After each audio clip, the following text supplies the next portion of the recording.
131.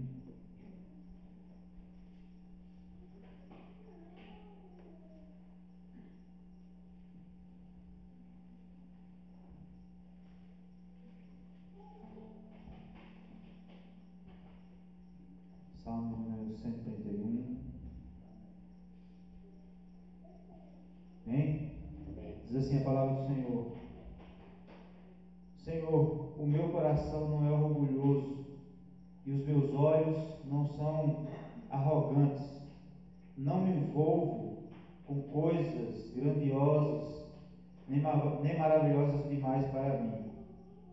De fato, acalmei e tranquilizei a minha alma. Sou como uma criança recém-amamentada por sua mãe. A minha alma é como essa criança.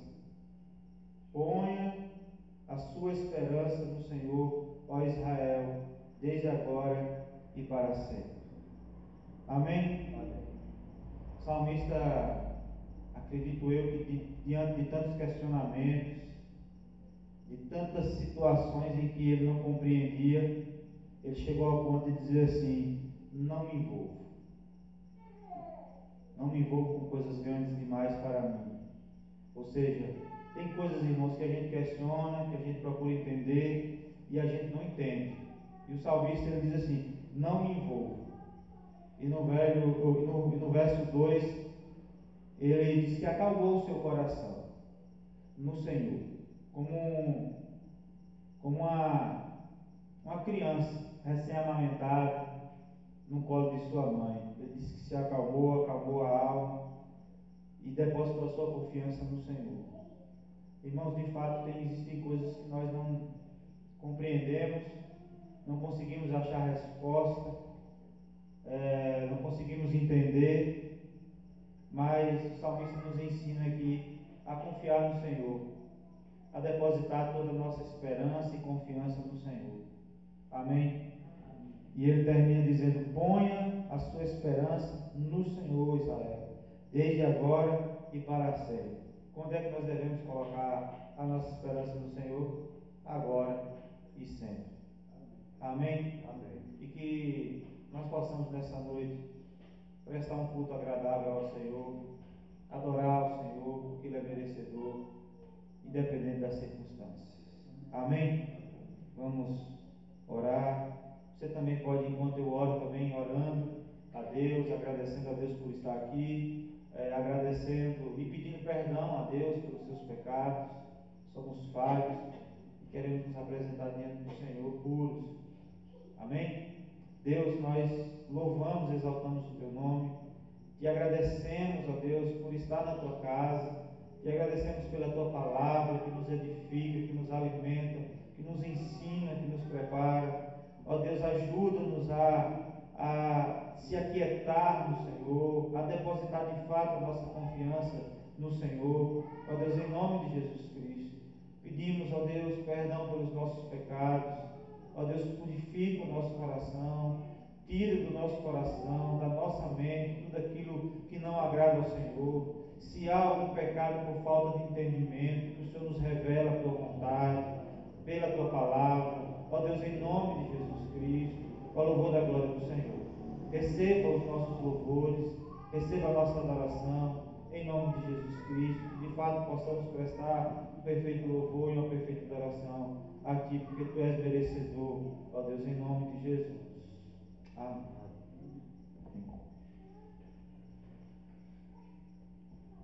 Amém. Boa noite, a graça e a paz. Amém, irmãos? Vamos juntos louvar o nosso Deus, exaltá-lo, porque Ele é merecedor. Amém? Vamos ficar de pé para adorarmos ao nosso Deus. Como o presbítero acabou de falar, devemos confiar no Senhor, hoje e sempre. Amém?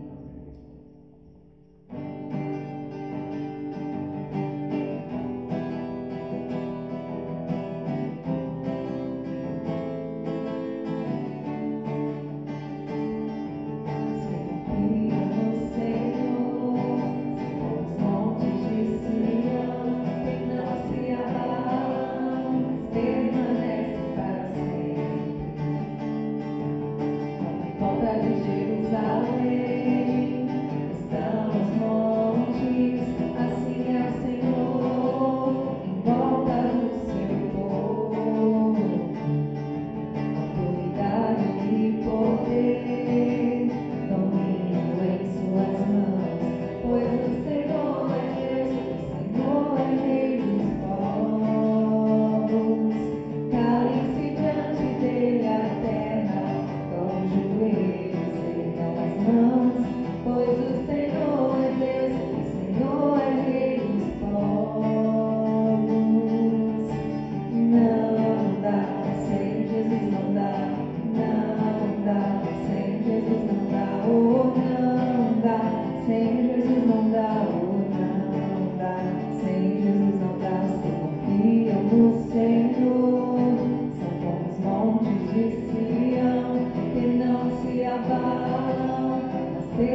Jerusalém, estamos montes, assim é o Senhor, volta do seu povo, autoridade e poder, domínio em suas mãos, pois o Senhor é Deus, o Senhor é Rei dos povos, calem-se diante dele a terra, dobre os joelhos, ergam as mãos, pois o Senhor é Deus, o Senhor é Rei dos povos.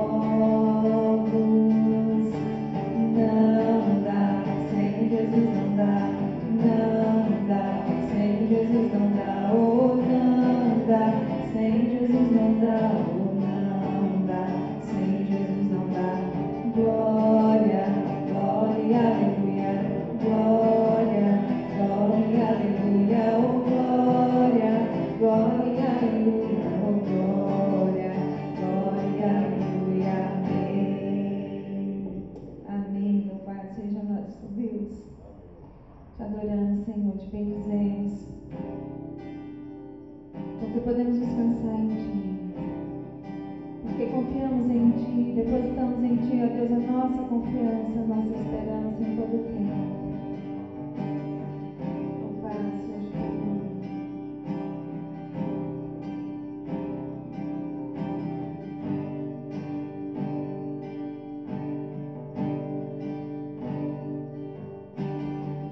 Seguro estou nos braços daquele que nunca me deixou.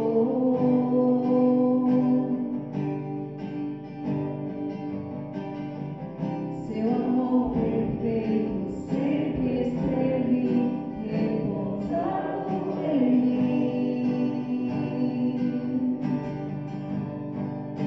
E se eu passar pelo vale, acharei conforto em Teu amor, pois eu sei que és aquele que me guarda.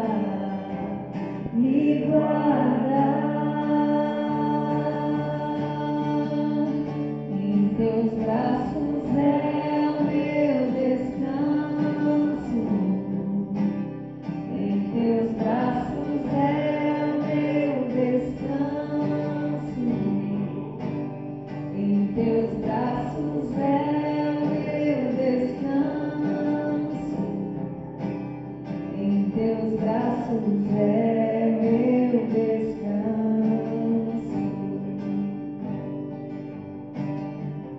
Seguro estou nos braços daquele que nunca me deixou.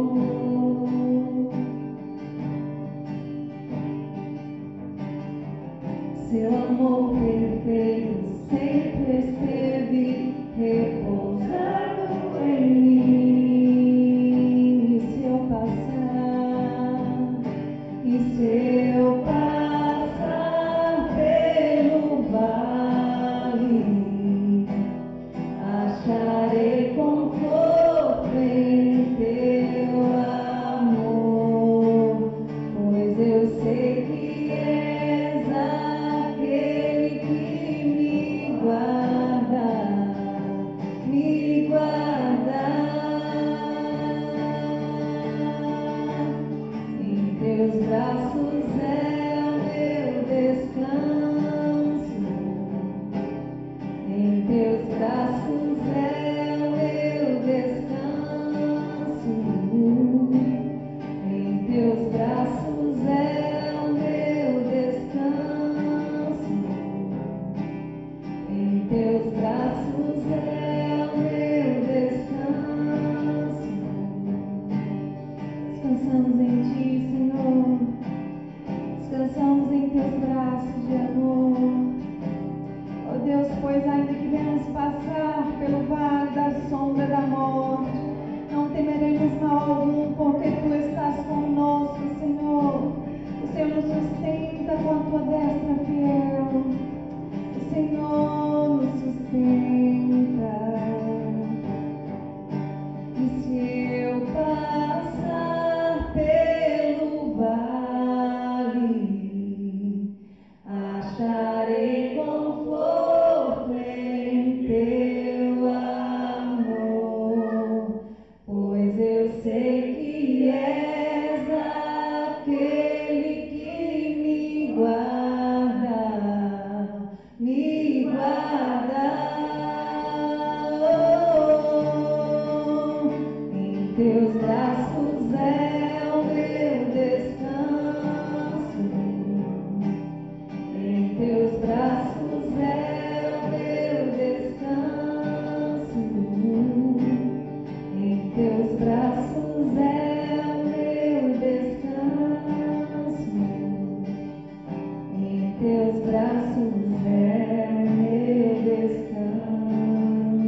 Louvado seja o nosso Deus, aquele que tem nos sustentado, aquele que tem nos fortalecido, aquele que nos guarda.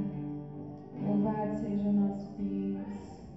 Te adoramos, Senhor, te bendizemos, porque Tu és o nosso Paizinho querido. Tu és o nosso Abba, Pai. E nós te louvamos, entendendo que o Senhor, como um Pai, o Senhor tem nos amado. O Senhor tem suprido cada uma das nossas necessidades em Cristo Jesus. Louvado seja o Teu nome, Deus. Pai nosso no céu, santo é o Teu nome, Teu reino buscamos, Tua vontade seja feita na terra como é no céu.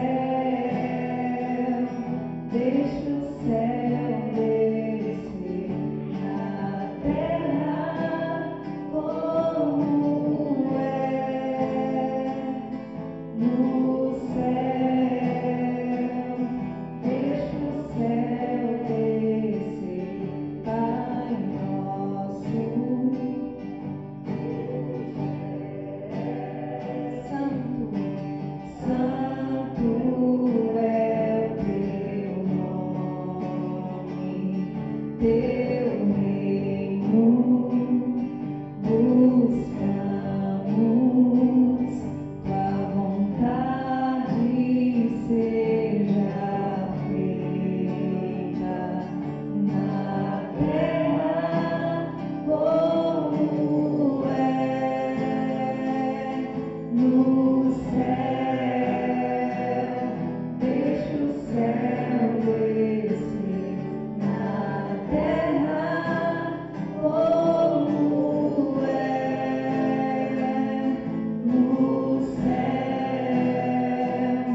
Deixa o céu descer.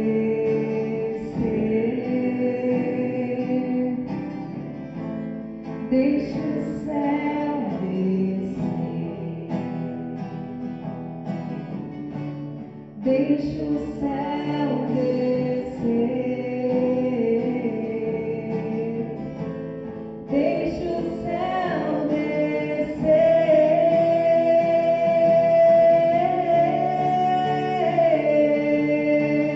Teu é o reino, Teu o poder e Tua é a glória para sempre. Amém. Teu é o reino, Teu o poder e Tua é a glória para sempre. Amém. Pai nosso no céu, santo é o Teu nome, Teu reino buscamos, Tua vontade seja feita na terra como é no céu. Deixa o céu descer na terra como é no céu. Deixa o céu descer.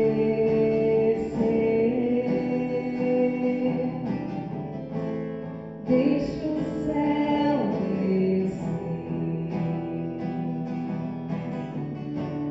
Deixa o céu descer.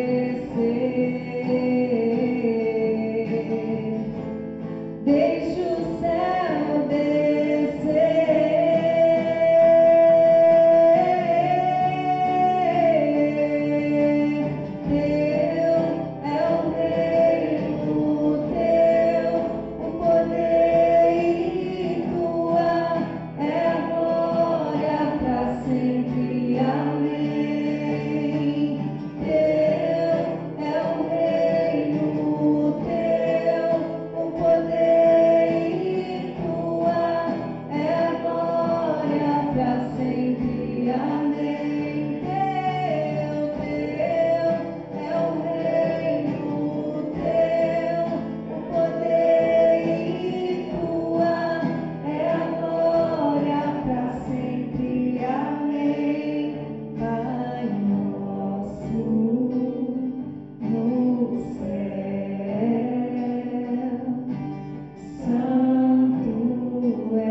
aplaudir ao Senhor? Santo, glorioso nome do nosso Deus. Amém. Vamos cantar mais uma canção. Enquanto isso, você pode trazer o seu dízimo, oferta ao altar do Senhor em forma de gratidão e de fidelidade a Ele. Amém? Essa canção nós cantamos ela recentemente, mas nós vamos cantar hoje bem forte, declarando a nossa convicção, a nossa esperança. Amém? Louvado seja o nosso Deus.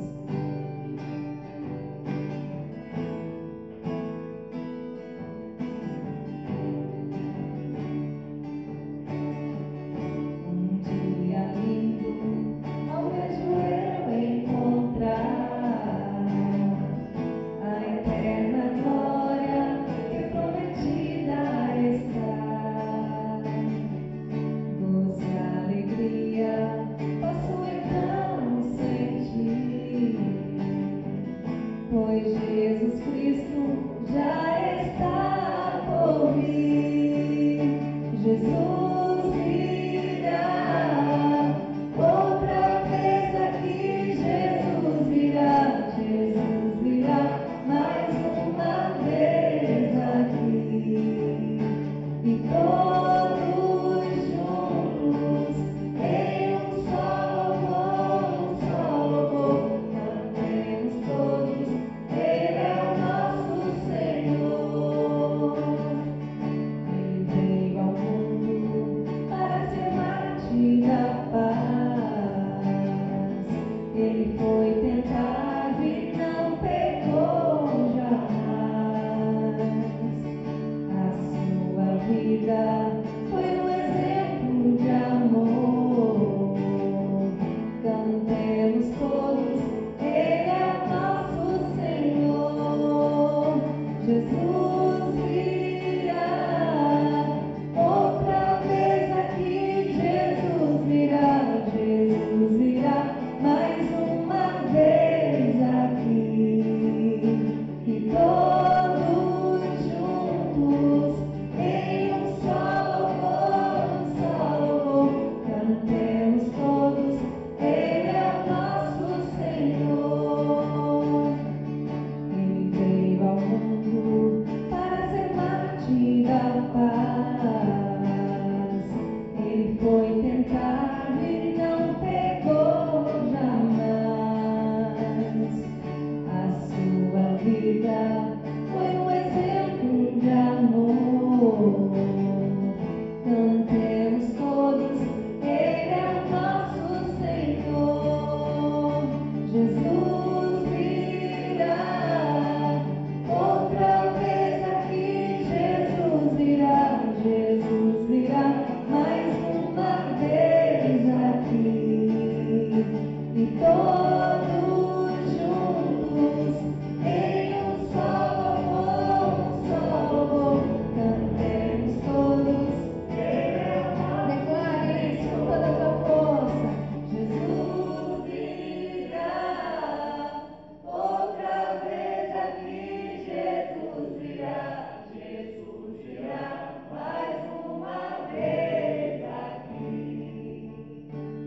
Todos juntos, em um só louvor, cantemos todos, Ele é o nosso. Para terminar, bem forte.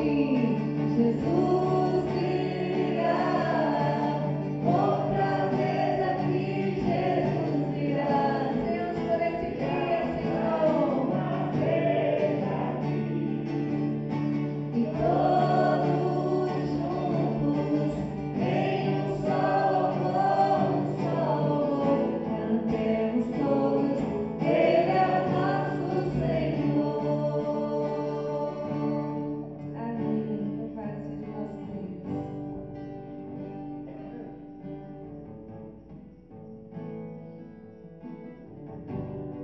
Fala para o pastor Luciano.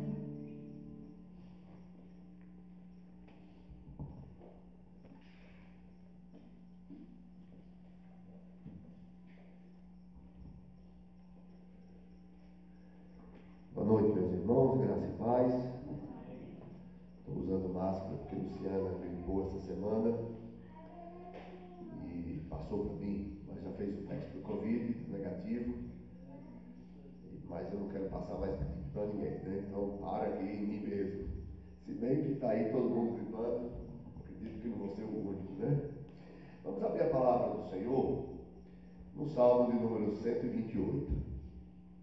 É pedido do pastor Bira, nós estamos no mês da família, e que nós preguemos esses dias voltado para a família. Nós vamos meditar nesse salmo, número 128. Os irmãos já acharam? Salmo 108. Então vamos ler a palavra do Senhor. Diz assim: Bem-aventurado aquele que teme ao Senhor e anda nos seus caminhos. Do trabalho de tuas mãos comerás, feliz serás e tudo te irá bem. Tua esposa no interior de tua casa será como a videira frutífera, teus filhos como rebentos da oliveira à roda da tua mesa. Eis como será abençoado o homem que teme ao Senhor. O Senhor te abençoe desde Sião, para que vejas a prosperidade de Jerusalém durante os dias de tua vida. Vejas os filhos de teus filhos, paz sobre Israel. Vamos orar? Deus, nós mais uma vez curvamos as nossas frontes, queremos aproveitar para dedicar ao Senhor os nossos dízimos e as nossas ofertas. Ensina os teus filhos a gerenciarem bem o 90% que fica em suas mãos. O Senhor lhes concede essa graça, como mordomos, de utilizarem os 90% de forma sábia. Que o Senhor dê sabedoria a todos nós, pois administrar os 90% é muito mais difícil do que devolver os 10%. Muitas vezes nós não dizimamos justamente porque não sabemos gerenciar nem 90%, nem 100% ou mais de 100%. Infelizmente, Senhor, às vezes chega um dinheiro extra que nós nem esperamos e não sabemos gerenciar. Tem misericórdia de nós, porque o dinheiro é a raiz de todos os males, o amor a ele, mas não saber também usar as nossas posses também é motivo de maldição muitas vezes para nós. São muitos que têm passado necessidade, porque não sabem usar com sabedoria os 90% que o Senhor deixa em nossas mãos. Nós te pedimos que o Senhor também nos aceite como culto, como adoradores, como prestadores de culto, como cultuadores. O Senhor nos aceite e tenha misericórdia de nós. Limpe de nós todos os nossos empecilhos. Nós temos dificuldade de entender o que é pregado, nós temos dificuldade de entender o que é lido, nós temos dificuldade de entender o que ouvimos da tua palavra, não só por entendimento da nossa mente, mas também por causa da dureza do nosso coração. Tem misericórdia de nós, Senhor. Nos visita com graça e nos ilumina. Precisamos e carecemos, em nome de Jesus. Amém. Meus irmãos, é importante entendermos que este Salmo 128, ele faz parte de um conjunto de salmos que foi separado do Salmo 120 até o Salmo 134, que é chamado de Salmos de Romagem. E este salmo aqui, o Salmo 128, ele é como que uma continuação do Salmo 127. Estes dois salmos, por exemplo, são considerados salmos sapienciais. O que é sapienciais? De sabedoria. São salmos que trazem sabedoria para nós. E o Salmo 127 começa, só para os irmãos terem uma ideia, e possamos assim entender o Salmo 128, diz assim: se o Senhor não edificar a casa, em vão trabalham os que a edificam. Se o Senhor não guardar a cidade, em vão vigia a sentinela. Inútil vos será levantar de madrugada, repousar tarde, comer o pão que penosamente granjeastes. Aos seus amados ele o dá enquanto dormem. Herança do Senhor são os filhos, o fruto do ventre seu galardão. Como flechas na mão do guerreiro, assim os filhos da mocidade. Feliz o homem que enche deles a sua aljava, não será envergonhado quando pleitear com os inimigos. vejam que aqui, este Salmo 127, vai falar justamente desta providência de Deus. Nós sobrevivemos não é por esforço somente. Se o Senhor não edificar a casa, não adiantará o nosso esforço. Poderemos até prosperar economicamente, socialmente podemos até ter uma influência, mas não são poucas as pessoas que mesmo prosperando têm um inferno em suas casas. Isso é muito comum com as pessoas que economizam muitas posses e quando falece, os seus parentes vão dividir a herança. E nós vamos ver irmãos se tornando inimigos de irmãos, porque os seus pais ajuntaram algo que depois era para ser bênção para eles e se torna uma maldição na família. Né? Briga para dividir a herança é algo muito mais comum do que pensamos. Fala também de termos aí 5 filhos. Não sei porque nós somos tão covardes, né? Não sei se são as mulheres, não sei se são os homens, não sei se é a sociedade que nós vivemos, porque é argumentado que ter muitos filhos hoje é algo de loucura, né? E tenho visto muita gente gastando muita atenção com gato e cachorro e tratando gato e cachorro como filho e com dificuldade de ter filhos mesmo. Eu não entendo, confesso para vocês. A Bíblia fala aqui de 5 filhos. O aljava geralmente tinha 5 flechas, né? No mínimo 5 filhos aí para defender quando o inimigo batesse à porta. Tenho visto isso nas famílias que têm poucos filhos, quando adoecem os seus pais. Como é difícil dividir as tarefas dos cuidados de um idoso só com poucos filhos, né? Os antigos já diziam, né? Quem tem um não tem nada, quem tem 2 tem um, né? E muitas vezes nós temos visto que a dificuldade, a prova disso é que o comércio dos asilos tem crescido tanto na nossa sociedade. E aí, o Salmo 128 começa justamente com uma afirmativa, dando continuidade a esse Salmo 127, que era um cântico de romagem, como eu disse, que o pessoal ia para Jerusalém e ao subir, por isso que é chamado também os Salmos dos degraus, porque Jerusalém fica numa montanha. Então o povo que vinha de todos os locais de Israel, uma vez por ano, para adorar lá no templo, eles subiam para Jerusalém. E ao subirem para Jerusalém, eles iam cantando esses 15 salmos e refletindo sobre eles, do Salmo 120 ao Salmo 134.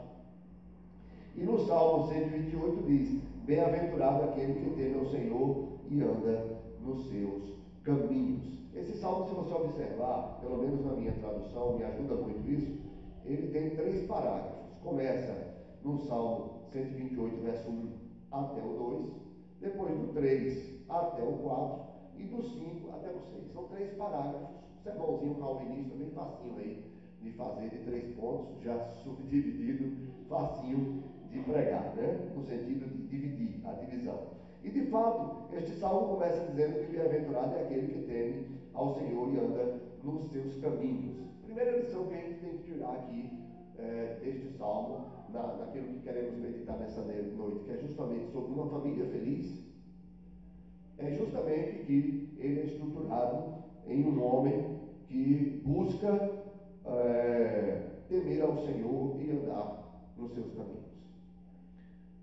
Eu sei que muitos das irmãs possuem maridos descrentes.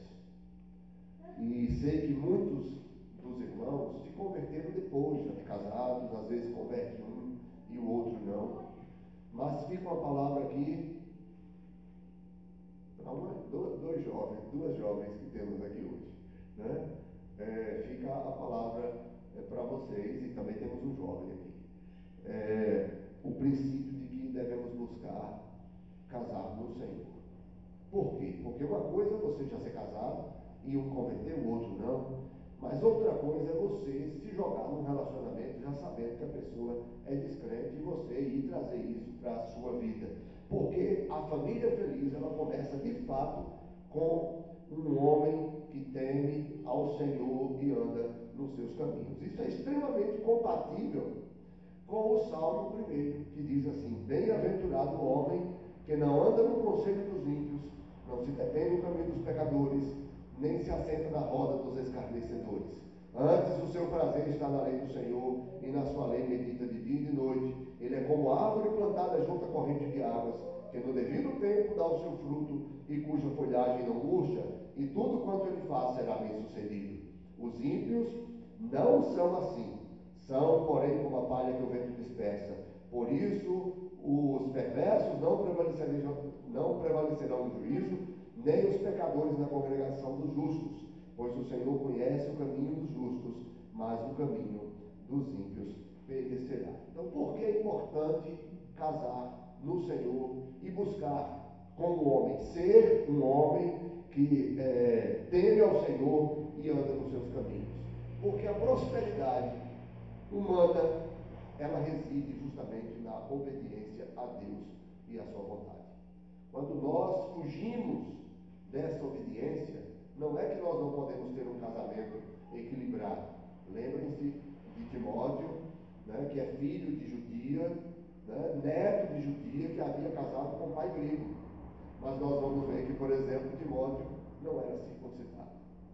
Nós vamos ver que Paulo tem que ensinar a Timóteo muitas coisas.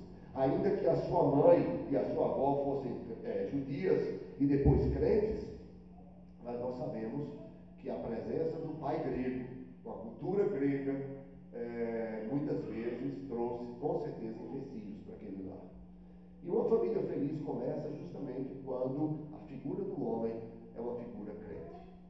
E aqui nós temos um problemão nas igrejas, porque além de não termos a mesma quantidade de homens para a mesma quantidade de mulheres, existem mais mulheres nas nossas igrejas do que homens. Nós ainda temos um outro problema, de que nem todo homem da igreja é um homem que anda com o temor do Senhor e anda nos caminhos do Senhor. Tem muito homem que é de igreja, mas o seu coração não está no Senhor, né? Ele religiosamente está lá, ou ainda é imaturo, ou está ainda engateando na fé mesmo, ficando velho. E é uma situação difícil para as irmãs, eu confesso para vocês, mas é um princípio. É o princípio de que também pregamos lá em Lapão recentemente sobre a família do líder, numa sociedade na época de Timóteo, que tinha a prática da poligamia, um homem tinha várias mulheres. Aí nós vamos ver que Paulo, escrevendo a Timóteo, diz que na igreja é diferente. Na igreja, a família do líder deve ser heterossexual, monogâmica e gerenciável, administrável, né? O líder tem que ter uma única esposa.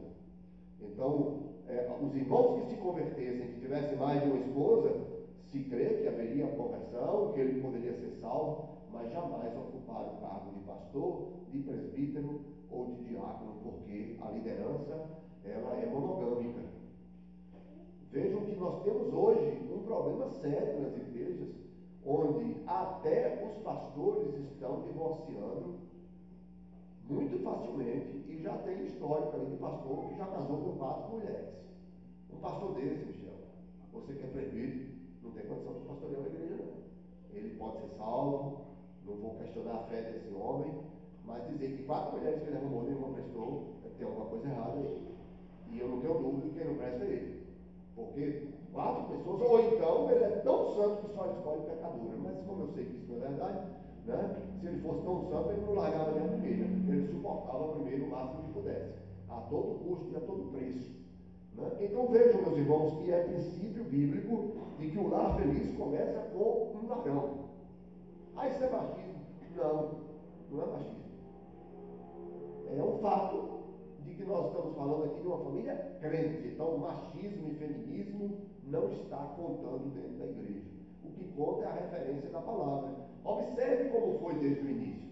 Primeiro Deus criou Adão e depois Eva. Não tem nenhum problema quanto a isso, certo? E aí Deus faz de Eva essa auxiliadora, carne da mesma carne, né, de Adão, para conviver com Adão e ser este complemento um do outro e viverem como uma só carne. Aí outra coisa que vem lembrando da experiência de Adão. Quando nós vamos para Gênesis, capítulo 3, Adão e Eva pecaram.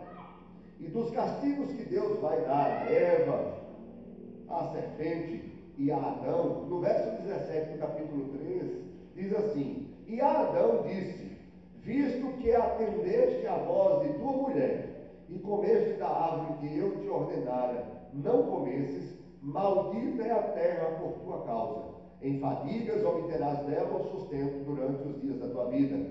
Ela produzirá também cardos e abrolhos, e tu comerás a erva do campo. No suor do rosto comerás teu pão, até que tornes a terra, pois dela foste formado, porque tu és pó, e ao pó tornarás. Então existe aqui um castigo dado ao homem, de que este homem deveria, para sustentar-se, sofrer. E no Salmo 127 diz que se o Senhor não edificar a casa, em vão trabalham os que a edificam.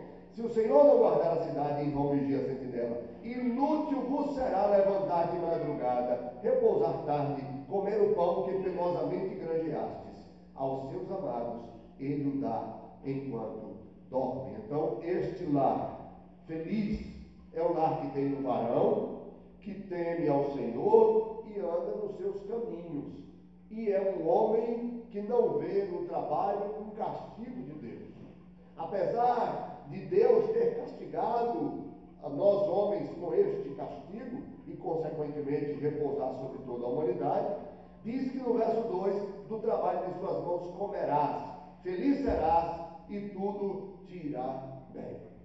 Que no salmo anterior vai dizer que o Senhor dá enquanto dorme. Não é que ele está dormindo, ele faz a parte que lhe cabe, mas ele não vê mais o trabalho como uma maldição. Por quê? Porque ele sabe por que o trabalho é penoso. Ele sabe por que ele tem um cansaço, como disse o irmão, né? Quantos anos o irmão já tem? Eu? Sim. 82. 82. Disse, eu estou com as pernas já fracas, tem hora que incha, eu tenho 56 e minhas pernas já estão assim. Né? Quanto sofrimento, quanta labuta até hoje, por causa de Adão e Eva, do castigo que Deus deu a Adão e a Eva. Né? Então é fato dos desmandos da nossa vida, né? Dos desregramentos e também do trabalho penoso, árduo. Né? Nós que somos aqui do Nordeste, que os idosos aí, os agricultores, que o digam. Né? Quão árduo é o trabalho no campo, o trabalho de ser um agricultor numa região seca, árida, com tanta dificuldade, onde tudo é difícil. Eu estava pensando aqui, como novamente vindo, o privilégio da estrada. Aí liguei o celular ali, cadê a internet? Ele disse, olha, precisa chegar aqui também um sinal de celular decente, vamos começar a orar também, para ficar mais fácil a vida. Né? Então vejam, meus irmãos, que aqui vem o princípio no Salmo 128 de que um lar feliz, ele tem um homem que teme ao Senhor, anda nos seus caminhos, ou seja, ele tem uma vida espiritual, mas também ele tem uma vida de trabalho. Ele trabalha e não vê, pelo contrário, ele não vê no trabalho uma maldição, porque ele teme ao Senhor, sabe que o seu esforço não é o motivo da sua prosperidade, ele sabe que o seu sustento tem que vir do Senhor. Se o Senhor não edificar em casa, não edificar a casa, em vão trabalham os que edificam. Ele sabe que inútil será levantar de madrugada e repousar tarde e comer o pão que penosamente granjeastes, porque ele sabe que aos seus amados ele dá enquanto dorme. Então ele feliz será e tudo lhe irá bem. Ele trabalha e ele tem o sustento do seu trabalho honesto. Isso é o padrão da família feliz. O sustento tem que vir por meios honestos. Nenhuma família pode ser feliz se o seu sustento vem de forma desonesta. Vem do trabalho, obedecendo a Deus, cumprindo o castigo que Deus estabeleceu sobre nós, seres humanos. Mas isso não é motivo de peso. O trabalho cansa, sobrecarrega, nos fadiga, mas nós não vemos como maldição, porque feliz serás e tudo te irá bem. Não é que não vai ter problemas. É lógico que nós temos problemas.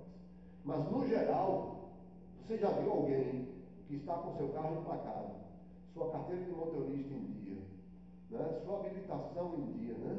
E ele olhou se a lâmpada está ali, está tudo funcionando, e no meio do caminho tem uma blitz, não bebeu. Você já viu alguém se preocupar se a blitz bater a mão assim para parar? Você para morrendo de alegria, doido para o cara pedir sua carteira, né? Doido para mandar você dar uma baforada no bafômetro, né? Esses dias que eu estava com os meninos em Salvador, paramos numa blitz, e aí a moça disse assim, o senhor tem algum problema de fazer o bafômetro? Eu disse, não. Aí botou, deu uma soprada com gosto, chega, assobiou o negócio. E aí a pessoa começou a dar risada, né? Porque viu que eu estava tranquilo. Né? Então, quando nós fazemos as coisas certas, podemos, é bem verdade, como diz lá Pedro escrevendo a sua primeira epístola, até podemos ser perseguidos, mas não porque estamos fazendo a coisa errada. Somos perseguidos porque estamos fazendo as coisas certas. Então, este lar feliz começa com uma figura masculina, que essa figura teme ao Senhor. E também anda nos seus caminhos, trabalha e é feliz pelo sustento que Deus lhe dá através do seu trabalho honesto. Segundo motivo que nós encontramos para uma família feliz é ter uma esposa. Tua esposa no interior de tua casa será como a videira frutífera, teus filhos como rebentos da oliveira à roda da tua mesa. Olha, isso aqui é maravilhoso. Primeiro, eu sei que talvez os irmãos se choquem, mas quando o texto atribui de forma figuradamente a esposa como sendo videira, aqui nós encontramos tanto aquela que a uva numa região seca, onde se era produzido as passas, né, produzida também o vinho, era algo deleitoso. Lembrem-se que quando Davi vai perseguir aqueles que sequestraram as mulheres deles e os filhos, e eles vão para perseguir, encontram um egípcio e diz que eles dão um cacho de passas para aquele egípcio e ele recobra as forças, né? Então a uva numa região seca, e outra coisa, a uva não é uma coisa que morre facilmente. Ela bem cuidada, ela vai durar, né? Ela vai enrumando, vai produzindo. E aqui está se falando de dois sentidos. Um, daquela que dá filhos, numa nação onde as mulheres, muitas eram estéreis, mas é também aquela que dá o deleite, o prazer conjugal.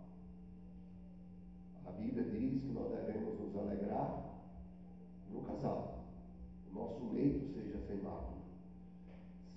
Vou pegar só um exemplo de duas figuras aqui, tá bom? Vou pegar dos líderes da igreja que se choca menos. Amanda tem que sentir prazer com Michel, e Michel tem que sentir prazer com Amanda.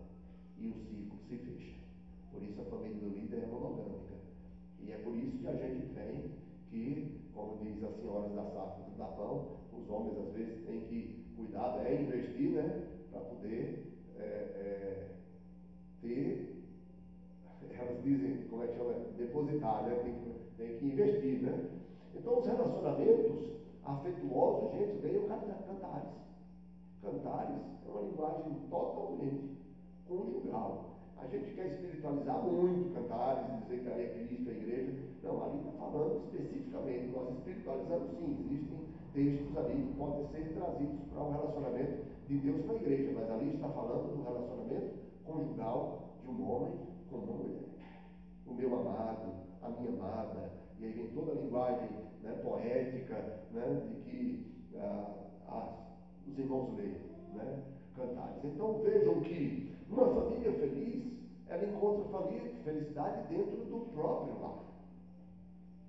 Esse aqui é um problema na nossa sociedade. As pessoas até estão dentro do próprio lar, mas buscando a felicidade, inclusive sexual, fora do lar, né?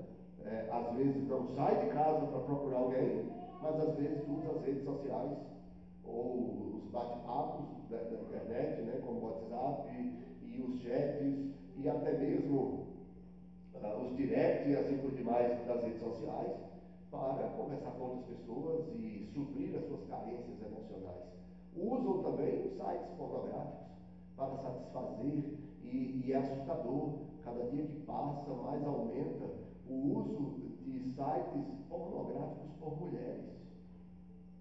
E é mais estranho ainda, Michel, saber que as mulheres que usam os sites pornográficos às vezes usam vídeos que são sadomasoquistas.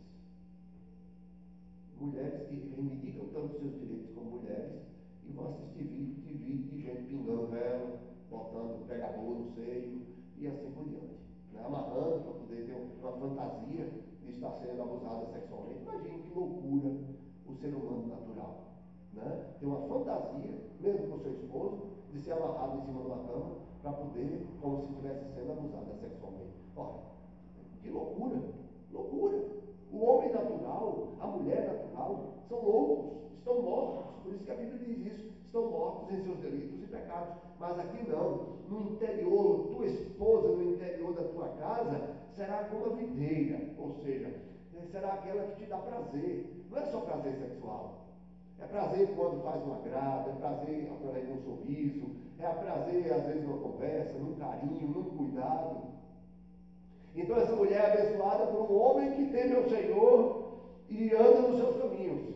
E este homem é abençoado por uma mulher que é o fruto do seu amor, que lhe dá prazer, que a Bíblia diz que nunca devemos abandonar. Diz a palavra que nós não devemos abandonar nunca a mulher da nossa mocidade, né? Aquela que casamos, que construímos a nossa vida. É claro que haverá um envelhecimento. É claro que as coisas não serão a mesma coisa, né? Nós passamos a olhar outros valores, porque a libido vai diminuir, a sexualidade ela vai diminuir, é normal que aconteça isso na idade, mas outros prazeres virão, como por exemplo a realização dos feitos que se fizeram juntos. Como é bom você olhar para o passado, sei que irmãos outros têm experiência maior que eu nisso aí, olhar para o passado e dizer: olha, eu consegui criar meus filhos, olha aquela dificuldade que passamos juntos, olha aquela dificuldade. Eu me lembro que quando eu casei, eu tinha os móveis todos, o meu irmão havia me dado, só que a cama ele me deu sem colchão. E aí eu dormia lá, como eu era solteiro, num colchão daquele que conta até o estrado da cama, da cama, de tão fininho que era da igreja, era o colchão que a igreja comprou para mim. E quando nós casamos, eu casei, operei depois do tendão de Aquiles que rompeu, e aí passei um ano de muleta, e estava eu dormindo e a esposa num colchão de solteiro, fininho, em cima de uma cama de casal. O resto era só o estrado pro lado, né? E a gente abraçadinho ali, e aí foi uma noite, na segunda noite eu disse: não, vamos fazer a nossa primeira dívida. E a nossa primeira dívida como casal foi comprar um colchão de casal. E a mulher: não, a gente não pode, você é doido, como é que a gente vai fazer essa despesa? Então quando a gente olha para trás e vê as vitórias, então não é só a sexualidade, existem outros prazeres que o casal vai acumulando no histórico da sua vida, e diz que ela é frutífera. Os filhos são herança do Senhor. Uma mulher, quando dá, eu não sei se eu sou um homem anormal, mas eu acho que não. Eu confesso que para vocês a maior alegria que eu tive até hoje foi quando nasceu o meu primeiro filho. No segundo, foi muito alegre, mas já era uma experiência que eu já tinha vivenciado. Mas a primeira, né, que foi a primeira experiência de ser pai, é uma coisa que eu fiquei besta. Eu nunca vi um negócio daquele. Até hoje sinto felicidade nos filhos, mas igual aquela sensação que eu vi aquele trenzinho, saber que aquele trenzinho era um pedacinho meu e um pedacinho da mãe, era prazeroso demais. Foi prazeroso, algo inigualável. Dizem por aí as línguas, não sei se más ou não, eu acredito que são boas, de que bom mesmo é ser avô, né? Ainda não tive esse privilégio, mas dizem que ser avô é algo muito bom também. Imagino que também seja, porque é promessa lá no verso 6.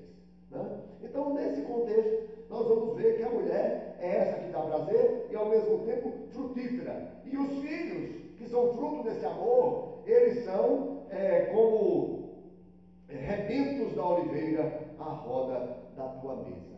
Meus irmãos, hoje até fiz um desafio lá na escola dominical para ver se os irmãos postavam o seu almoço, simplesinho do jeito que fosse, né, no grupo da igreja. A maioria não postou, a maioria absoluta, só 3 ou 4 só postaram, né?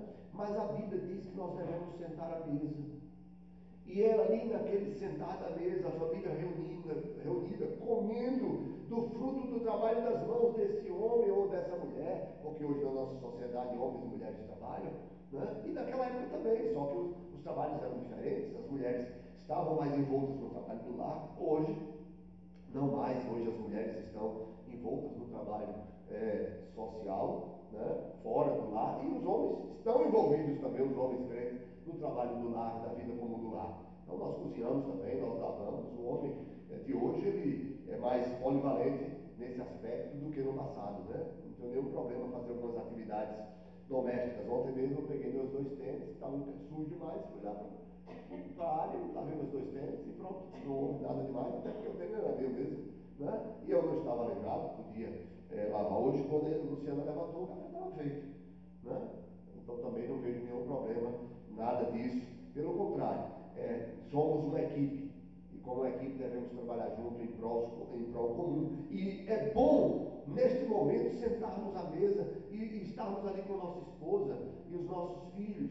E eu até recomendava lá no Ida Cardoso, se você chegar em casa e o seu marido não é crente, você bota a mesinha. Ah, mas eu sou pobre, pastor, não tem problema.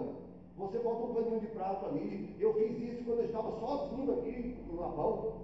Eu botava um conjunto americano só para mim, um prato, um copo, ainda tirava foto e botava nas redes sociais. E eu orava dando graças, porque eu não queria perder a dignidade de sentar, orar, dar graças pelo alimento, comer. E eu dizia lá no Ida, tem muitos jovenzinhos lá que os pais não são crentes, disse, bote sua mesinha, não importa. E pegue e ore. Se a sua família é descrente, você vai lá, faz o seu prato junto com eles. Se eles não sentam à mesa, não tem problema. Você senta à mesa, você bota o prato e você ora. E ora em voz audível. E diz, graças te dou, meu Pai, porque o Senhor trouxe sustento para essa casa. Se você não trabalhar, você diz, graças te dou, Senhor, porque o Senhor deu força à minha mãe, deu força ao meu pai, para que eles trabalhassem e trouxessem o sustento para a minha casa, e hoje eu pudesse comer. Tanta gente passando fome por aí, Senhor. Obrigado por esse alimento. Abençoa meu pai, minha mãe e meus irmãos, em nome de Jesus. Às vezes a gente perde as oportunidades de evangelizar. Mas se você tem como sentar na sua casa, sente, ore, converse. Vai ter dia que vai ter briga, como hoje eu dizia na escola dominical. Cheguei esses dias, essa semana, na Embasa, não sei se quinta ou sexta, apressado para almoçar. Tem muita gente na Embasa que não vai para casa almoçar, almoça na Embasa, para não gastar gasolina, para não ir, porque é corrido. Mas eu sei o que é passar alguns anos a esposa num canto e eu em outro. E aí eu caminho 5 quilômetros por dia. Vou para o trabalho, volto meio-dia para almoçar a pé, depois vou de novo correndo para bater o ponto, depois volto de novo para casa. Mas eu faço questão de almoçar com a minha patroa. E essa semana eu sentei lá com ela, e aí estou comendo, e velho comendo, já sabe como é. Daqui a pouco tem uma comida aqui do lado na barba. Ela está comida aí na sua bochecha, eu pegou, tá bom, deixa eu tirar. Daqui a pouco ela olhou de novo e disse, está com uma folha no seu dente. E eu estava com a boca cheia de couve. Eu disse, ô mulher, pelo amor de Deus, eu estou comendo couve. Como é que não vai ter uma folha no meu dente? Não, eu só estou querendo cuidar de você. Eu digo, cuida depois que eu comer. Depois que eu comer, se eu for sair do trabalho, tu diz, ó, dá um sorriso para mim aí. Aí eu dou um sorriso, se tiver a folha, se tiver uma folha no seu dente. Agora, como é que eu vou evitar uma folha no dente? Aí Rosita hoje disse, ela estava querendo ir procurar confusão. Essas coisinhas de marido e mulher que a gente não entende bem, né? Até hoje a gente... E eu sei que não é que a mulher ficou bicuda e eu também por causa disso. É claro que vai ter dia que este estar à mesa, menino vai teimar, às vezes a pessoa vai desobedecer, você mesmo vai estar de mau humor, ou o outro, mas por incrível que pareça, esse momento à mesa é extremamente importante. Por exemplo, vocês dois, se o pai de vocês e o seu esposo não quiser sentar à mesa, vocês dois sentam. E não importa se vai ser água, com farinha com água e sal, não importa. Ações de graça não está relacionado à qualidade do que está na mesa. É a gratidão pelo sustento, não importa qual. Façam isso, você que é mulher crente, senta. Seu marido não é da igreja, senta lá. Bota a mesa, chama ele. Se ele não vier, não tem nenhum problema. Se ele vai assistir o futebol, se ele vai para a televisão, você senta ali, ó, e ora. Veja que bem-aventurado, aqui diz o texto, que este homem vai encontrar a sua esposa como videira frutífera e os seus filhos como rebentos da oliveira. A oliveira é algo também extremamente importante na cultura de Israel. O azeite que era queimado de noite dentro do templo era feito de oliveiras.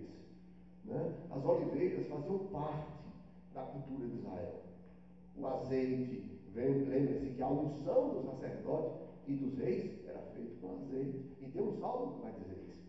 Né? Que é bom que os irmãos estejam em união. É como o óleo que desce sobre a barba de Arão. Era ungido aqui, ia descendo o óleo, ó, e o óleo vai trazendo unidade. Então os filhos são esses catalisadores. Quantas vezes nós temos problemas conjugais e são resolvidos por causa dos filhos.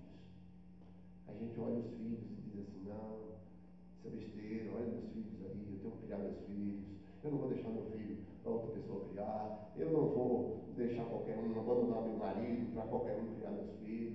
Olha aqui o fruto deste casamento, olha o fruto do nosso amor, não vou abandonar. Então os filhos são catalisadores, são pessoas extremamente importantes nesta família, porque eles são frutos do nosso amor. Como diz o próprio Salmo, 127, verso 3, herança do Senhor são os filhos, o fruto do ventre, o seu galardão. Ou seja, olha, o que é que vai lhe trazer um galardão? O que é o galardão? É aquilo que vai lhe destacar, é o fruto do ventre, né? Para aqueles que são casados. E aí continua o Salmo, dizendo, eis como será abençoado o homem que teme o Senhor. Então uma família feliz é abençoada assim. Você teme ao Senhor, você anda nos seus caminhos, você trabalha, ganha o seu sustento e é feliz por aquilo que Deus lhe dá. E aí você chega em casa e você vê sua família, sua esposa, aquela que você amou, casou, né, aquela com quem você teve filhos, e você vê os seus filhos e você se alegra nisso e diz que isso é uma bênção que Deus distribui sobre o homem que teme ao Senhor. E aí vem agora para a parte coletiva. Esse povo subia para Jerusalém para sacrificar. Depois eles voltavam para suas casas. E olha o que diz o texto. O Senhor te abençoe desde Sião, para que vejas a prosperidade de Jerusalém durante os dias de tua vida. Veja os filhos de teus filhos, paz sobre Israel. Vejam, quando eles subiam para Jerusalém, já era um ato de espiritualidade. A família subia para adorar. Como vocês saíram de casa para vir para aqui para a igreja hoje. E lá eles sacrificavam. Eles comiam da parte que lhe cabia no sacrifício. Eles tinham comunhão com outras pessoas de outras regiões, de outros lugares, mas que eram alvos da mesma promessa. A promessa de que em Abraão ele teria uma grande descendência, seria uma grande nação, mas existe uma promessa superior, que é aquela que nós vamos desfrutar hoje, de que na descendência de Abraão seria bem-aventurada todas as nações da terra. Vejam que o descendente de Abraão é Jesus. Por isso o texto diz assim: o Senhor te abençoe desde Sião. Você e eu que estamos aqui, pode ter certeza, nós estamos incluídos nesse verso 5 aqui. Porque nós somos abençoados de Sião. Como? Do lugar? Não. Foi em Sião, lá em Jerusalém, que o nosso Salvador foi crucificado, morto, sepultado e ressurgiu dos mortos ao terceiro dia. E o Senhor tem nos abençoado em Cristo Jesus, tem abençoado as nossas famílias e tem nos trazido a felicidade que outrora não tínhamos. Então o Senhor te abençoe desde Sião, é a promessa. Então aqueles que subiam para Sião, para ser abençoados em Sião, então quando voltavam para as suas casas, cumprindo a vontade do Senhor, de terem subido e retornar, por isso é um cântico de romagem, né, como romeiros, eles seriam abençoados no restante do ano, trabalhando, plantando, agricultando, e quando chegava em casa tinha o quê? Sua esposa e seus filhos ali, onde ele tinha comunhão com aqueles bens preciosos que era a sua família. Só que ele via que este privilégio não era só seu. Era um privilégio de outros que também observavam e temiam ao Senhor e andavam nos seus caminhos. E diz então que ele, de Sião, seria abençoado, para que vejas a prosperidade de Jerusalém. Então é um desejo maior, é querer que não mais só minha família seja feliz, mas a família dos outros também. Por isso pregamos o Evangelho. Pregamos o Evangelho para que as pessoas não vão para o inferno. Pregamos o Evangelho porque sabemos que aqueles que nascem de novo mudam suas vidas. Pregamos o Evangelho porque sabemos que outrora nós estávamos mortos em nossos delitos e pecados e Deus nos perdoou. E junto com o perdão Ele tem nos dado a santificação, tem mudado a nossa mente, tem mudado os nossos corações, tem mudado os nossos ideais, tem mudado a forma de enxergar as coisas. Nós mudamos a nossa mente. Por quê? Porque o Espírito Santo que habita em nós vai mudando as nossas vidas. É cada dia, cada culto que a gente assiste, cada leitura da Bíblia, cada audição que fazemos da Bíblia. Agora eu estou ouvindo, acompanhando com os outros, e ao mesmo tempo estou preso em cantares e provérbios, só que na linguagem de hoje. E eu estou aprendendo tanto, porque às vezes você, num vocabulário mais antigo, às vezes você não entende o que o texto está dizendo, como hoje Michel leu aqui numa outra tradução. E eu estou aprendendo muito, muito, muito, muito, e inclusive sobre finanças. Orei bastante aqui sobre os 90%, onde a palavra diz assim: olha, cuidado onde você investe o seu dinheiro, distribua o seu dinheiro em mais de um investimento, porque você não sabe quando a tribulação vem ou a guerra. Isso não existe pensamento mais econômico moderno do que esse. Você não pode botar ações só no Banco do Brasil, porque o Banco do Brasil pode ter uma mudança de presidente de hoje para amanhã e suas ações caem. Você não pode colocar todo o seu dinheiro numa colheita, numa cultura só. Você não pode dizer: eu vou investir toda a minha vida só na cenoura. Aí a cenoura não dá preço. Por isso que o agricultor tem que saber distribuir um pouquinho numa cultura, um pouquinho em outro, um pouco de dinheiro numa cultura que tem um risco maior, mas pode dar um lucro maior, mas também tem aquela que mesmo que não dê tanto lucro, mas você se mantém num período difícil. Meus irmãos, vejam que é vontade de Deus que nós vejamos a prosperidade não só das nossas famílias. Uma família feliz quer o bem de outras famílias. Uma família feliz quer que as outras famílias também sejam felizes. Por isso pregamos o Evangelho, por isso oramos por pessoas, oramos: eu tenho minha esposa é crente, meu esposo é crente, nós somos um lado de crente e os outros que não são, estou nem aí. Não, ó, irmã fulano de tal, o marido dela não é crente, vou orar. Ó, irmão dela, o esposo da irmã fulana de tal tem essa dificuldade, está desempregado, está doente, está bebendo, está, não sei, ou vice-versa. Olha, a esposa do irmão fulano de tal está passando por isso, aquilo, nós vamos orar, mas não só pelos crentes. Nós devemos orar por todas as autoridades e por todos os homens. Orar pelo vizinho, como disse o reverendo Hernandes agora na conferência de implantação de igrejas, missões e implantação de igrejas. Ele disse: incrível, às vezes a pessoa anda milhares de quilômetros ou centenas de quilômetros para ir num congresso, mas não é capaz de atravessar a rua para evangelizar a pessoa que está do outro lado da rua, que é seu vizinho. Por isso nós, como crentes, que devemos desejar e esforçar para ter uma família feliz, nós devemos também desejar que Jerusalém e de Jerusalém todos os confins da terra tenham prosperidade e sejam felizes. E aí conclui o Salmo dizendo: durante os dias da tua vida, vejas os filhos de teus filhos, paz sobre Israel. Você quer que os outros sejam felizes, você quer que as outras famílias sejam felizes, e tem uma promessa para a sua família, para você, para a sua vida particular, de que você veja os filhos de teus filhos e você veja a paz sobre Israel. Quando nós lemos Jó 42, todo mundo sabe a história de Jó, os sofrimentos de Jó, as dificuldades de Jó. Em Jó 42, verso 16, nós encontramos o seguinte: depois disto, viveu Jó 140 anos, e viu os seus filhos, e aos filhos de seus filhos, até a quarta geração. Os comentaristas dizem que este texto faz parte da promessa de dar em dobro tudo aquilo que ele havia perdido. A única coisa que eu vi alguém falando e achei muito sábio, a única coisa que Deus não deu em dobro, né, foi a esposa. Jó continuou com a esposa. A Bíblia não diz que ele abandonou a esposa, mesmo aquela esposa que diz amaldiçoa Deus e morre, né? E os filhos são foram 10. Por quê? Porque os outros 10, não sei se quem falou foi Michel, não, que foi. Os outros 10, então deu mais 10.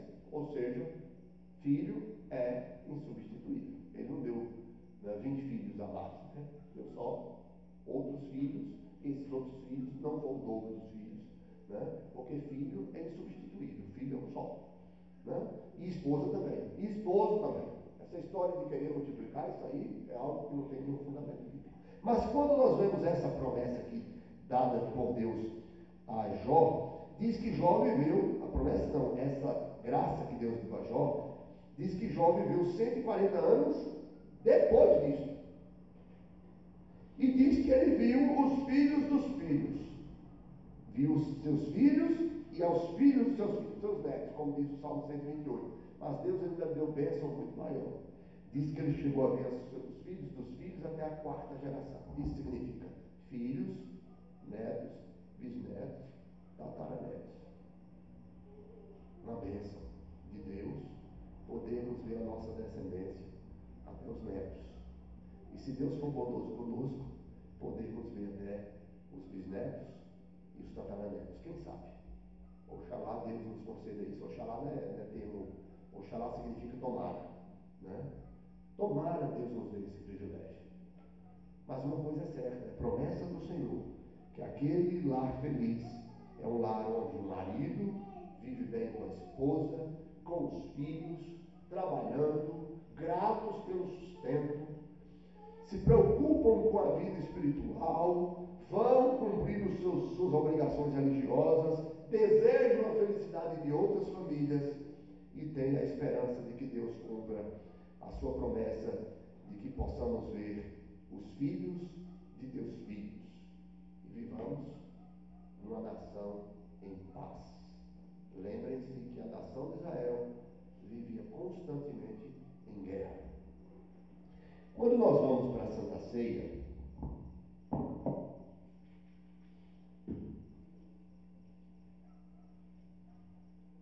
só um minuto. Quando nós vamos para a Santa Ceia, Jesus não casou. Jesus estabeleceu um padrão diferente.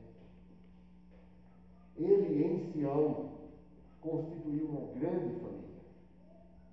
Uma família que vai além da nação de Israel. De todos os povos, de todas as línguas, de todas as nações. E é incrível que a celebração da Páscoa era uma comida onde os irmãos se reuniriam para comer o cordeiro pascual e uma série de outras coisas, como as ervas amargas e tudo, e tinha dois elementos, o pão e o vinho. E Jesus toma desses dois elementos e diz, olha, isso aqui agora vai ser em memória de mim. O pão será o meu corpo, lembrado por vocês, como sendo o meu sacrifício por vocês. E o vinho, este cálice da nova aliança, que vai ser estabelecido em meu sangue. Vejam que o que Jesus faz ali é cumprir o que o judeu fez durante toda a vida na Páscoa, ao redor da mesa, ensinar a palavra, lembrar dos feitos do Senhor, lembrar da bondade do Senhor, do livramento do Senhor, que outrora foram escravos e Deus lhes libertou. Aí chega Jesus agora com um monte de marmanjo, homens adultos, e senta com eles como se fosse uma família. E isso era tão íntimo que, primeiro, eles comiam, não tinha prato, colher, talher, guardanapo, nada disso. Eles comiam, todos metendo a mão no prato e comendo de um prato só. E Jesus até diz, olha, que o traidor seria aquele que mete a mão com ele no prato. Os discípulos perguntavam, e acaso sou eu? Por quê? Porque todos estavam metendo com a mão no prato com ele. E naquela mesa, naquela ceia, Jesus já anuncia aquilo que ele iria fazer por nós, para que nós entendêssemos que nós, como igreja, somos felizes, porque Deus tem sido nosso refúgio, fortaleza, segurança. É Ele que tem cuidado de nós, é Ele que tem nos convertido, é Ele, tudo é Ele.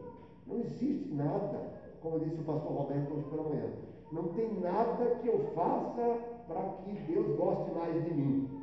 E não tem nada que eu faça que deixe que Deus me ame, deixe de me amar. Porque a graça de Deus consiste nisso, em nos amar e se entregar por nós. Por isso o cântico que foi cantado depois por Júnior, um canto assembleano, muito bonito o hino, que diz assim, que eu não sei explicar porque Deus me amou, porque Deus me ama. Eu só sei dizer que Ele ama você também e quer lhe salvar. E a salvação em Cristo faz com que nós sejamos uma grande família. Por enquanto, vivemos essa família terrena, onde temos que trabalhar, plantar, colher, temos que nos relacionar, namorar, casar, ter filhos, sustentar, criar os filhos. Mas haverá um dia que tudo isso se cessará. Haverá um dia que será como Jesus disse: no céu não se casa, nem se dá em casamento. No céu viveremos em atitude de adoração. Alguns teólogos acham que o paraíso pode ser aqui na terra. Eu sei que Deus disse que vai fazer um novo céu, uma nova terra, e haverá uma morada. Eu sei que Jesus voltará. Creio nisso. Olho para o céu todos os dias. Olho para as nuvens e espero esse dia.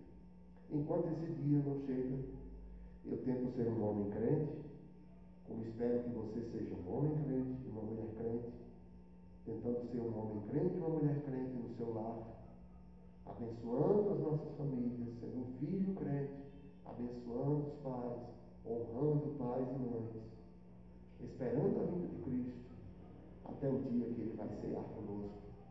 E aí faremos parte desta grande família, que não haverá mais pecado, não haverá mais mal, lágrimas, choro, pranto. Tudo será perfeito, para a glória de Deus. Somos uma família em Cristo. E como família do Senhor, devemos observar a sua palavra. E a sua palavra diz que o Senhor Jesus, na noite em que foi traído, tomou o pão, e depois de ter dado graças, partiu e disse: isto é o meu corpo, que é dado por vós. De igual forma, ele toma o cálice e diz: este cálice é o cálice da nova aliança no meu sangue. Fazer isso todas as vezes que eu beberdes, em memória de mim. Eu gostaria de convidar o presbítero Michel para vir distribuir os elementos. E o irmão Milton. Sempre eu estou chamando alguém da comunidade, né? Vamos chamar agora o irmão Milton para distribuir. Disse o Senhor: este é o meu corpo, que é dado por vós. De igual forma, disse o Senhor: este cálice é o cálice da nova aliança no meu sangue. Aqueles que vão cear, por favor, fiquem em pé.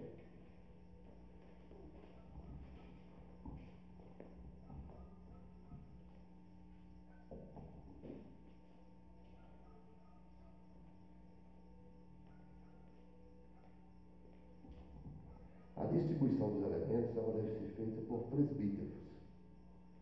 Na ausência dos presbíteros, o pastor pode convocar qualquer homem para distribuir os elementos.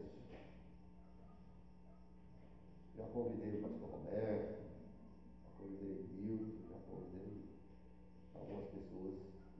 Sempre que faltar, eu estava olhando essas cadeiras aqui, pensando: meu Deus, quando é que o senhor vai levantar homens para ser presbíteros e diáconos nessa igreja? Comecem a orar sobre isso. Está aqui essas cadeiras. Elas não têm sentido nenhum. Né? Estejam orando por isso. Orem mesmo. Para que Deus levante homens, dentre dos que já existem, ou que Deus traga outros. Deus é que sabe. Para que nós tenhamos presbíteros e diáconos.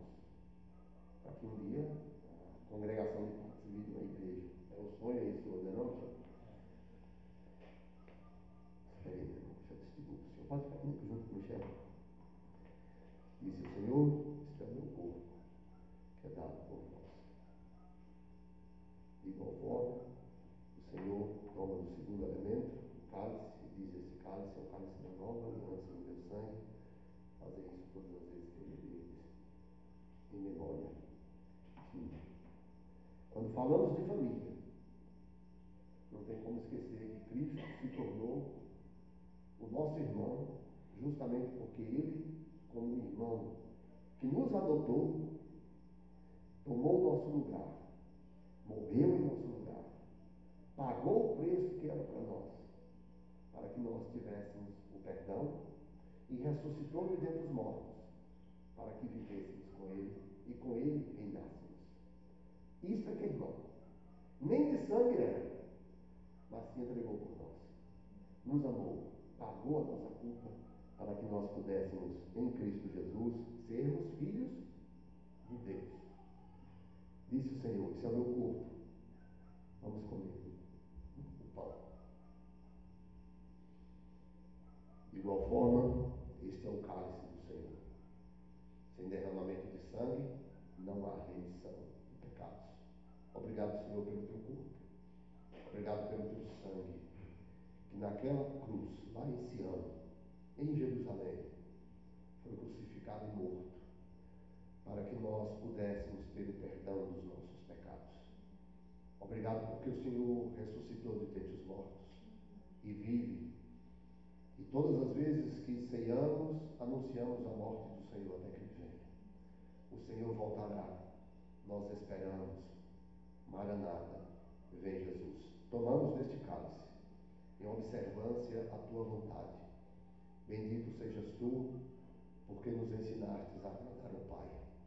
E nós cumprimos a tua palavra, para a glória do teu nome, e anunciamos que tu és o nosso Salvador. Ninguém pode nos salvar, a não ser o Senhor, que por nós se entregou, nos amou e morreu por nós e ressuscitou e vive eternamente. Bendito sejas tu, Jesus. Obrigado por tamanha graça. Bebei do cálice todos.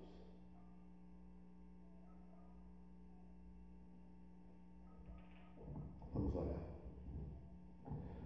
Deus, nós te damos graças, porque a tua bondade tem sido eterna.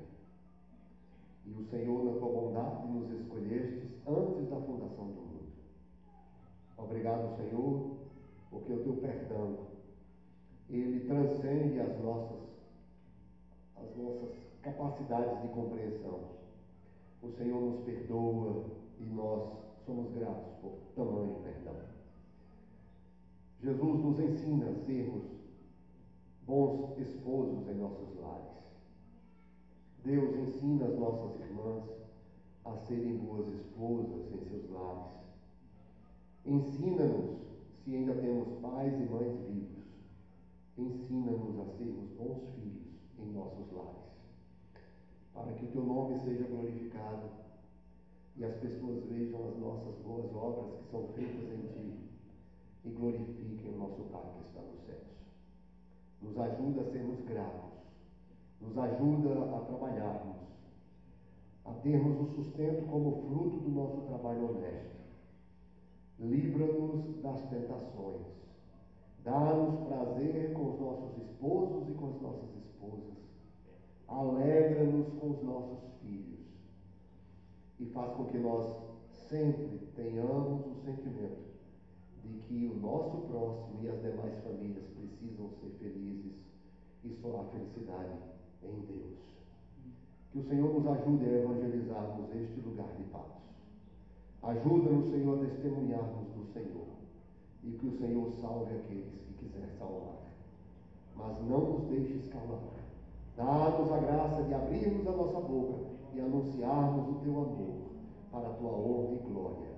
Amados, que o amor do Deus Pai, o arquiteto da salvação, e a graça do Deus Filho, o Senhor Jesus Cristo, nosso eterno mediador e sumo sacerdote, e a comunhão, as consolações e a unidade do Deus Espírito Santo repouse sobre todos vós, que sois o Israel de Deus, família de Deus, povo de Deus, hoje e quando da vinda gloriosa de Cristo, pelos séculos dos séculos, ou seja, por toda a eternidade. Que assim seja em Cristo.